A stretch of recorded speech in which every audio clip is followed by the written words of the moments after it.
بسم اللہ الرحمن الرحیم۔ السلام علیکم ناظرین، میں یہ اپنی بدقسمتی سمجھتا ہوں کہ مجھے کئی دفعہ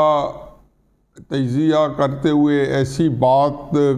کہنی پڑ جاتی ہے یا ایسی ممکنہ صورتحال کو میں اجاگر کرتا ہوں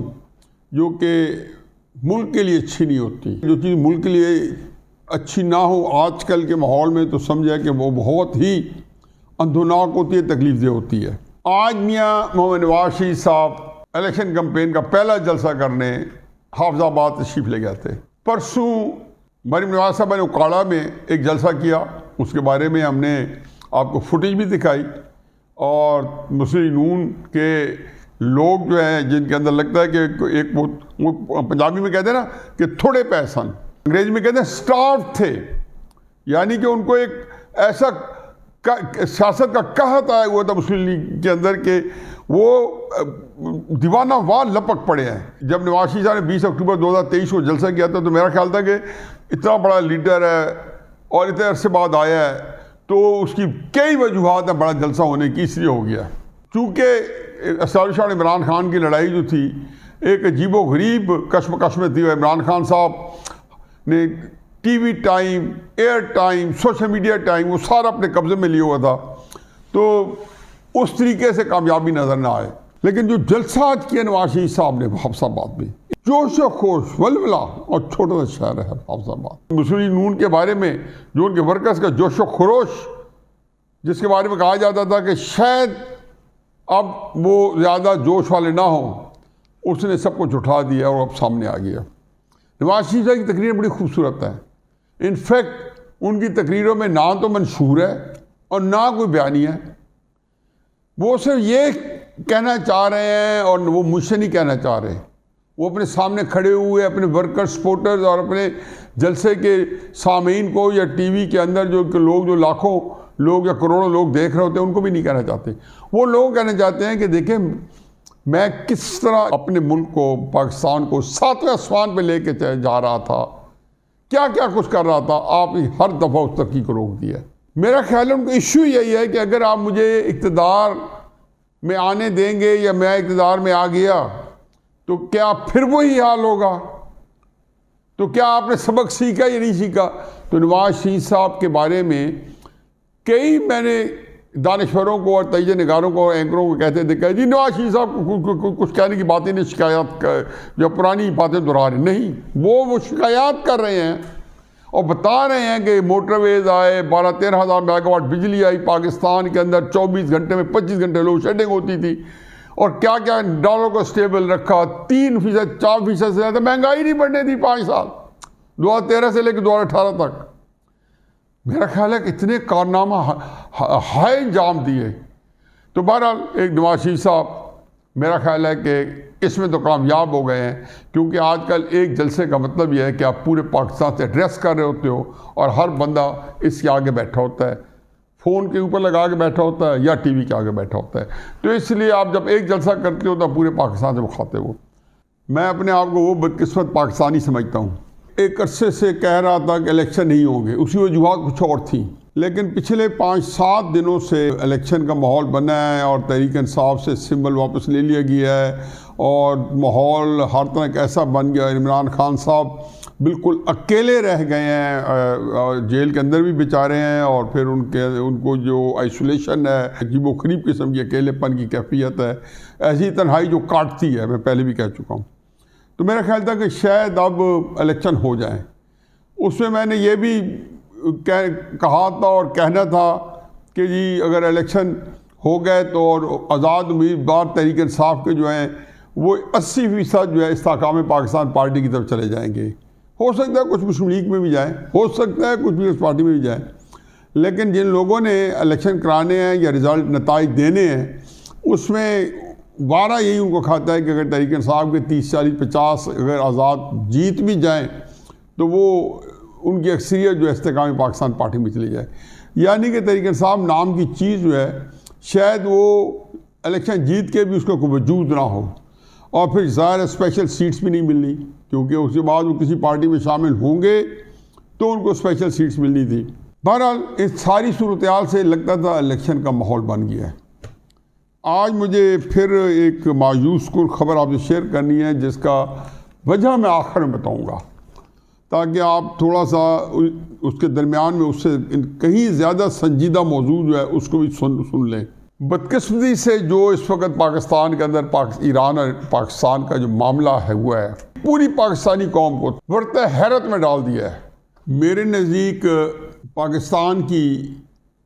دو ملکوں کے ساتھ جنگ نہیں بنتی، ایک کا نام ہے ایران اور دوسرا ملک افغانستان۔ یہ کیا ہو گیا ہے؟ یہ کل اچانک دن دہاڑے یہ انکشاف ہوا کہ پاکستان پہ ایک میزائل داغا گیا ہے، جہاں پہ جیش عدل کے لوگ تھے، اور ایران نے کہا جی کہ ان لوگوں نے ہمارے ملک میں ہمارے خلاف کارروائی کی ہے اور یہ ایرانی نیشنل ہے، ایرانی قومیت کے ہیں، اس لیے ہم نے ان پہ حملہ کر دیا ہے۔ میرا خیال ہے کہ اس سے زیادہ بھی کہیں گھمیر صورتحال ہوتی تو نہ ایران کو یہ اجازت دی جا سکتی ہے کہ وہ پاکستان کے اوپر میزائل داغے، نہ پاکستان کو اجازت دی جا سکتی ہے کہ افغانستان یا ایران کے اوپر کسی صورت میں میزائل داغے۔ امریکہ کی اس خطے میں کم از کم 3 ممالک کے بارے میں پچھلے 50 سال سے ایک ہی کوشش رہی ہے کہ یہ تینوں ممالک ایک دوسرے کے ساتھ بھی دست و گریباں رہے، اور اپنے اندر بھی تمام لوگ جو ہیں ہر طرح کے شیعہ، سنی، پٹھان، مہاجر، سندھی، پنجابی، بلوچی ایرانی،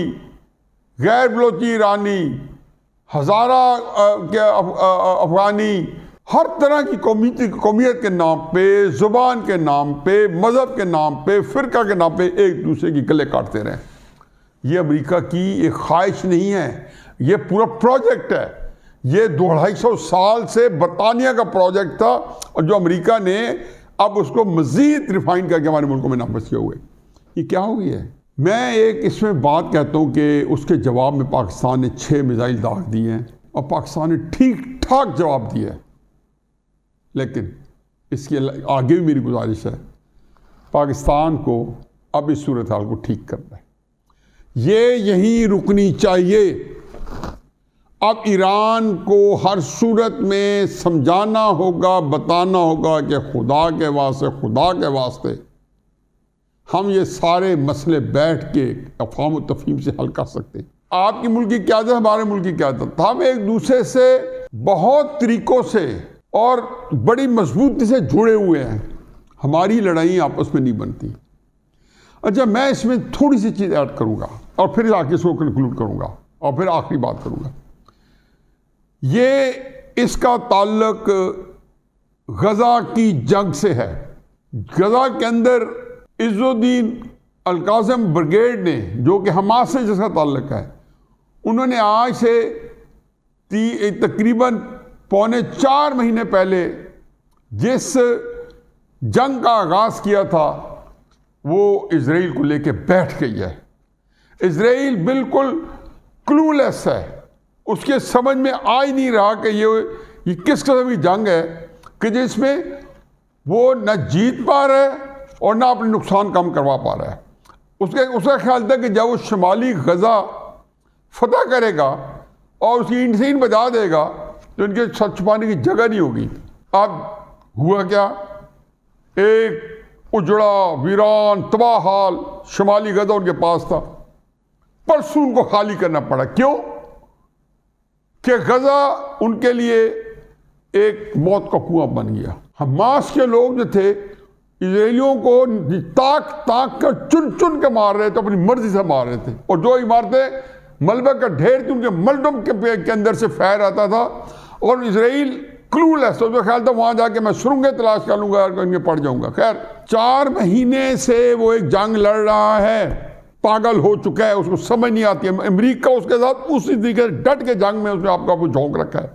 امریکہ کے جہاز بمباری کر رہے ہیں، برطانیہ اسی طریقے سے اندر ہے۔ شروع میں یورپ کے بھی ممالک تھے، اب وہ تھوڑے پیچھے ہٹ گئے ہیں، فرانس اور جرمنی اور اٹلی اور سارے وہ پیچھے ہٹ گئے۔ وہاں پہ قحط کا سامان اسے پیدا کیا، سارے حرب ازمائے، بین الاقوامی سطح پر اکیلا ہو گیا۔ ساؤتھ افریقہ جیسا ملک اس کو عالمی عدالت میں جنگی جرائم کے چکر میں لے گیا، ان کے ساتھ درجنوں 200 ممالک ہیں، 150 ممالک سے زیادہ اقوام متحدہ کے اور سیکرٹری جنرل سمیت سب نے اس کی مذمت کی اور اسرائیل بالکل اس وقت تنہائی کا شکار ہو گیا۔ اب میں آپ کو ایک بات بتاؤں تو یہاں رک جائیں۔ 7 جنگ 2 ملکوں میں پھیل گئی، ایک لبنان کے ساتھ وسیع پیمانے پہ نہیں، محدود پیمانے پہ کہ اسرائیل وہاں بمباری کر رہا ہے، وہاں سے میزائل داغے جا رہے ہیں، اور دوسرے یمن میں، کیونکہ حوثی آپ نے نام تو سن رکھا ہوگا، اصل میں یہ حوثی ہیں، یہ وہ ہیں جن کے خلاف عالم اسلام نے سعودی عرب کی قیادت میں ایک بہت بڑا اتحاد تشکیل دیا تھا، جس کی قیادت ہمارے ستارہ امتیاز، نشان امتیاز general Raheel Sharif commander in chief بن کے گئے تھے۔ اور یہ ان کے خلاف نہ صرف یہ کہ جنگ نہ جیت سکے بلکہ ان سے صلح کرنی پڑی، حوثیوں کی شرائط پہ کرنی پڑی۔ اور مت بھولیں کہ اس اتحاد کے اندر 34 اسلامی ممالک تھے اور امریکہ سب اس میں موجود تھے۔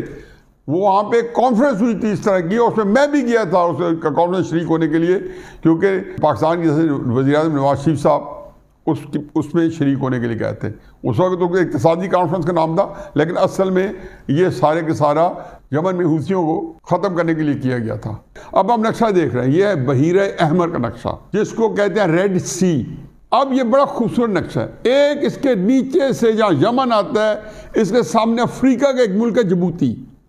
وہاں پہ ایک چھوٹا سا پتلا ہو جاتا ہے سمندر، اس کو کہتے ہیں خلیج عدن یا گولف آف عدن۔ اور یہ ریڈ سی ایک طرح سعودی عرب کے ساتھ چلتا اور افریقہ کے یہاں پہ صومالیہ بھی ہے اور کئی ممالک ہیں، اوپر جا کے یہ مصر کے قریب جا کے ریڈ سی ختم ہو جاتا تھا۔ وہاں پہ انہوں نے ایک نہر کھودی، 2 نہریں کھودی گئی تھی یا بنائی گئی تھی مین میڈ، ایک پیناما کنال جسے براعظم جنوبی امریکہ اور براعظم شمالی امریکہ کے درمیان میں پیناما کنال کہتے تھے، اور ان کو سمندری جہازوں کا فاصلہ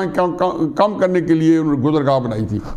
اور یہ ایک نہر سوئز کی گزرگاہ ہے، یہ بڑی اہم گزرگاہ ہے۔ اب یہ اندازہ لگائیں کہ جتنے آپ کے جنگی بحری بیڑے ہوں یا آپ کے تجارتی بحری بیڑے ہوں، وہ اس پورا آپ دیکھیں گے کہ پورا ایشیا کا مال لے کے جب یورپ جاتے ہیں، یا یورپ کا مال لے کے جب ایشیا آتے ہیں، یا امریکہ سے مال لے کے بھی یہی راستہ قریب پڑتا ہے، تو یہ نہر سوئس کے راستے خلیج عدن سے ہوتے ہوئے اور یہ ایشیا کی طرف جاتے ہیں۔ ایک اور دلچسپ صورتحال کہ ایران، عراق اور خلیجی ممالک، بحرین جس میں کویت ہے، جس میں قطر ہے، یہ بحیرہ عرب کے ملک ہیں، لیکن ایران کے ساتھ ایک جس کو ہم خلیج فارس کہتے ہیں، جو اسٹیٹ آف ہمس کہتے ہیں، یہ اگین ایک ایسی جگہ ہے کہ جس میں سے جتنا ان سارے ملکوں کا تیل نکلتا ہے، ایران کا، عراق کا اور سات جو خلیجی ریاستیں ہیں ان کا، اس کا 80% اس گزرگاہ سے گزرے جاتا ہے۔ اب یہ بات ذہن میں رکھیں۔ اب آپ یہ دیکھیں کہ اس وقت حوثیوں نے ٹیسٹ کیس کے طور پہ روزانہ 1 یا 2 جہاز پہ حملہ آور ہو جاتے ہیں، کیونکہ وہ جنگ میں تقریباً حصہ ڈال رہے ہیں جو غزہ میں ہو رہی ہے اسرائیل کے اوپر۔ امریکہ نے اس کے بدلے میں اور برطانیہ اس کے بدلے میں یمن پہ بمباری بھی کی ہے، اور میرا خیال ہے 4-5 دفعہ کر چکے ہیں، اور یہ اس کے اوپر بھی پوری دنیا میں احتجاج ہو رہا ہے۔ لبنان میں انہوں نے جا کے کئی حماس کے لیڈروں کو بام کرنے کی کوشش کی، بامبنگ کی اور ان کو شہید کر دیا، وہاں سے بھی میزائل داغے جا رہے ہیں۔ امریکہ نے الزام لگایا ہے کہ یہ حوثی جو ہمارے اوپر حملہ کر رہے ہیں، ان کی پشت پناہی ایران کر رہا ہے۔ حزب اللہ کے جو حسن نصر اللہ صاحب کی جو حزب اللہ ہے، وہ جو ہمارے پہ حملہ کر رہے ہیں، اس کی پشت پناہی ایران کر رہا ہے۔ 2 رائے نہیں، ان کی پشت پناہی ایران کر رہا ہے۔ ایران نے سے انکار بھی کبھی نہیں کیا۔ وہ جس طریقے سے ایران نے ہر مسلم ملک میں، چاہے وہ لیبیا کے اندر جب امریکہ گھسے، چاہے مصر کے اندر، یا جب سیریا میں گھسا، تو حقیقت ہے اس سے پہلے عراق میں اور اس سے پہلے افغانستان میں، ہر جگہ پہ ایران جو تھا وہ امریکہ کے خلاف مزاحمتی تحریکوں کی، گروپوں کی بلا تفریق مدد کر رہا تھا۔ مجھے پتہ ہے حماس سمجھیں کہ جماعت اسلامی ہے، لیکن حماس کے پیچھے کس کو نہیں پتا کہ ایران کھڑا ہے اور حسن نصر اللہ کی حزب اللہ کھڑی ہے؟ اس کا مطلب یہ ہے کہ مسلمانوں کے، چاہے وہ مسلمان جس قسم کے تھے، جو کڑا وقت آیا ہے، ایک مسلمان ملک، اب ایک دوسرا بھی شامل ہے، لیکن وہ ایک پورا سفر کر گیا، ان کے حالات بہت فرق تھے، وہ ہے ترکی کا ارتگان۔ مجال ہے کہ اتنا ظلم ہو گیا اور 50-60 ہزار فلسطینی شہید ہو چکے ہیں غزہ کے اندر، نہتے بچے۔ ایک مسلمان ملک نے کہا ہوگا کہ یہ جنگ روکو، وگرنہ ہم سارے مل کے تمہارے خلاف جو ہے اس جنگ میں شریک ہو جائیں گے، لیکن ایران کو کوئی خطرہ نہیں۔ اب حال یہ تھا کہ حال یہ تھا کہ امریکہ اور برطانیہ اور اسرائیل جیسے لبنان پہ بمبنگ کر رہے ہیں اور جیسے یمن پہ کر رہے ہیں، ایران پہ بھی کرتے ہیں۔ بم کرنے کی ضرورت ہے تو پھر یہ نقشے دیکھ لیں، خلیج فارس یا اسٹریٹ آف ہارمز اور خلیج عدن، بحر احمر، یہ اس طرح بند ہو جائے گی۔ بند کرانے کے لیے آپ کو کوئی لمبی چوڑی فوج نہیں چاہیے، آپ کو ڈرون حملہ چاہیے۔ آپ لوگوں کی زندگی خطرے میں ڈالیں گے تو کوئی جہاز کا، بحری جہاز، جنگی جہاز بھی بیٹھے گا تو حساب کتاب چل جائے گا۔ اور اگر ایران کو انہیں بم کیا تو پھر روس اور چین، وہ کوئی اس وقت خواب خرگوش میں نہیں بیٹھے۔ ایک لائف ٹائم اپورچونٹی ہے کہ امریکہ کو مڈل ایسٹ سے نکالنے کا اور ایشیا سے نکالنے کا اس سے بہترین موقع نہیں آیا۔ میں اس لیے سمجھتا تھا کہ غزہ کی جنگ کبھی نہیں بند ہوگی۔ اب جب اس ایران کے اوپر بم ماریں گے، ایران وہاں ایک جہاز ہی کھڑا کر دے نا، یا سمندر کے اندر ڈبو دے نا، اور ادھر خلیج عدن کے سامنے جو ہے 4-5 جہاز جو ہیں وہ کھڑے کر دے نا، تو کچھ نہیں گزر سکتا۔ تو آپ یہ دیکھیں کہ وہ امریکہ وہ بحران دیکھے گا،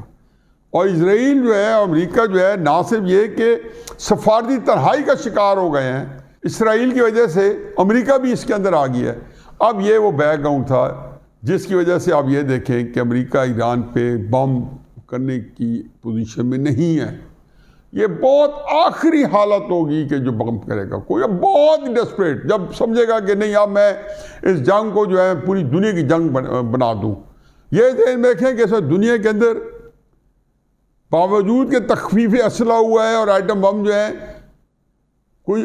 آدھے سے کم رہ گئے ہیں،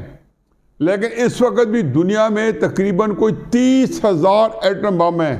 400 نیوکلیر بمز کافی ہیں پوری دنیا کو تباہ کرنے کے لیے، اور یہ انہی دنوں کے لیے بنائے گئے تھے کہ تنگ آمد بجنگ آمد، اگر اس طرح کا واقعہ ہوگا تو پھر یہ ہوگا۔ یہ جو کہتے ہیں نا کہ فلاں بندہ ملک پہ حملہ کر دے گا، پاکستان کے اوپر حملہ کر دے گا، کوئی ضرورت نہیں کر سکتا جب تک پاکستان کے پاس 200 کے قریب نیوکلیر بم موجود ہوں۔ چنانچہ نہ صرف یہ کہ بحر احمر ناکارہ ہو جائے گا، بحر عرب بھی ناکارہ ہو جائے گا۔ وہ جو اتنا بڑا احتیاط کیے ہوئے، ایک اور ٹاپک ہے کبھی اس پہ بات کریں گے، انڈیا نے، امریکہ نے، آسٹریلیا نے، جاپان نے کوارڈ بنایا ہوا ہے انڈین اوشن کے لیے، تاکہ کبھی یہ ہوگا تو چین کو تیل کی سپلائی روکیں گے، کیونکہ 1300 ملین بیرل اے ڈے چین کو تیل جا رہا ہے اور چین کے ایسے لڑیں گے۔ دیکھیں اللہ کی تدابیر ہے۔ اب پاکستان اور ایران کا جو واقعہ ہوا ہے، اس کی پہلی بات کیا ہوئی ہے کہ آپ نے دیکھا ہوگا کہ ہمارے ٹی وی چینل کل سے آج سے، اور رائٹلی سو، بالکل صحیح ہے کہ ہمارے ہاں خبر یہ کی ہے، اور وہ ہے یہ ایک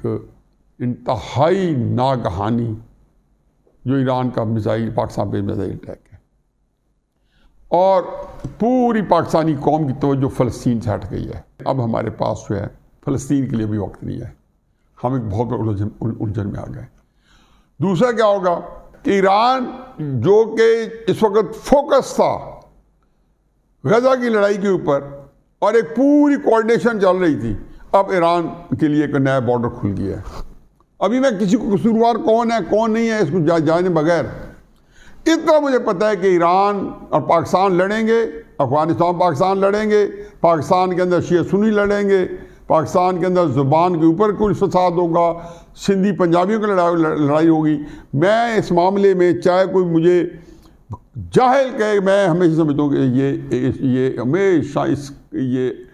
ہمیشہ اس کے پیچھے امریکہ اور پاکستان میں تو بھارت بھی، یہ سارے ملی جلی پاکستان میں انتشار پھیلانے کے ہر وقت مستعد رہتے ہیں۔ اب اس کو میرا خیال ہے میں سمیٹ دوں، بعد میں نے بہت پھیلا دیا تو ایران جو ہے اس کی توجہ ادھر مبذول ہو جائے گی۔ اور تیسری صورت یہ ہے کہ پاکستان کو اپنی فوج جو ہے وہ بہت بڑی تعداد میں ایرانین بارڈر پہ اب ڈپلائے کر دیا ہے، کیونکہ 6 میزائل مار کے پاکستان اب اس پہ نہیں چھوڑ سکتا کہ ایران کی محنت کرو، ایران کہے کہ اچھا دیکھتے ہیں، وہ اب تیار رہے گا۔ اور ساتھ اس کے بہت سارے میزائلوں کے رخ، جن میں سے کسی ایک کا بھی رخ مغرب کی جانب نہیں تھا، مشرق کی جانب تھا، ان میں سے کئیوں کے رخ مغرب کی جانب تل گئے ہیں۔ امریکہ کی بڑی کوشش تھی کہ پاکستان اور افغانستان میں جنگ چھڑ جائے، پچھلے 3-4 مہینے میں دیکھا ہے کہ اتنے واقعات ہوئے ہیں کہ لگتا تھا کہ آج جنگ افغانستان چھڑے گی۔ ایران کو کیسے امریکہ نے آمادہ کیا؟ ڈیفینیٹلی امریکہ کو جو یہ فیسلٹی ہے کہ اپنے مخالفوں کو بھی، جیسے اسامہ بن لادن ٹائپ لوگوں کو بھی بظاہر اپنے خلاف لیکن اپنے مقصد براری کے لیے استعمال کیا جاتا ہے، یہ وہ چیز ہے جہاں پہ آج پہنچ چکے ہیں۔ آیا ان حالات میں جب کہ غزہ میں مسلمان اپنی تاریخ کی سب سے بڑی جنگ لڑنے کے لیے ہیں، ان کے لیے ان کی جنگ جو ہے مٹھی پر فلسطینی بھی نہیں، حماس کے لوگ لڑ رہے ہیں، اور ایران سے یہ کریڈٹ کون چھین سکتا ہے کہ انہوں نے ایسی جنگوں میں مسلمانوں کے ساتھ ہی، میں پاکستان کے ساتھ سن 65 کی جنگ ہو، 71 کی جنگ ہو، ایسے سیسا پلائی دیوار کی طرح ہمارے ساتھ کھڑے ہوئے ہیں۔ میرا خیال ہے کہ اس کے لیے فوری طور پہ ہمیں کوشش کرنی پڑے گی۔ اب یہ بجائے اس کے کہ اس کے کوئی ہانے نتائج نکلیں، اس کے سب سے زیادہ نقصان فلسطینیوں کو ہوگا، انہی کے لیے جو ہے اس کو آگے نہیں بڑھنا۔ اور ایران کے ساتھ اب آپ نے پاکستان نے جو کرنا تھا وہ کرنا چاہیے تھا، وہ کر لیا۔ اب میرا خیال ہے کہ جا کے ہر صورت میں ایک دوسرے کو سمجھانا ہوگا، دو قالب ضرور ہیں لیکن یکجان ہیں۔ اور اس میں جو آخری خبر ہے جو میں نے شروع میں کہی تھی کہ جب آپ کی فوج ایرانین بارڈر پہ ڈپلائے ہوگی تو پاکستان کے اندر جو فوج جہاں ڈپلائیڈ ہے لا اینڈ آرڈر کے لیے، اس کو بھی جگہ خالی کرنی ہوگی، پہلی بات۔ دوسری بات یہ ہے کہ وزیر اعظم ڈیووس میں تھے اور 23 جنوری کو واپس آنا تھا، یعنی کہ 7-8 دن بعد وہ دورہ مختصر کر کے شاید پاکستان اب تک پہنچ چکے ہوں گے جب تک میں نے ویلاگ کرایا، یا وہ پہنچنے والے ہوں گے۔ اور کل قومی سلامتی کمیٹی کی میٹنگ ہے، انہوں نے اہم فیصلے کرنے ہیں۔